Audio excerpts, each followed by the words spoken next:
आता मी भिवंडी तालुक्यातल्या पडगेपासून काही अंतरावर असलेल्या शिवप्रत प्रतिष्ठान प्रत महाराष्ट्र राज्य निर्मित श्री छत्रपती शिवाजी महाराज मंदिर शक्तिपीठच्या गेटवर आता आलो आहे। आता माझं प्रयाण जे आहे ते आता छत्रपती शिवरायांच्या त्या मंदिराकडे होत आहे। आपण बघू शकता ही कमान आहे। आता मला पुढे जायचं आहे। चला, जय शिवराय।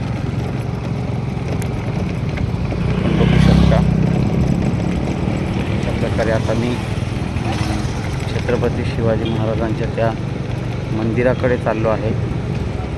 ते सुद्धा काही शिवभक्त आहेत। आपण बघू शकता, सरळ मला जायचं आहे।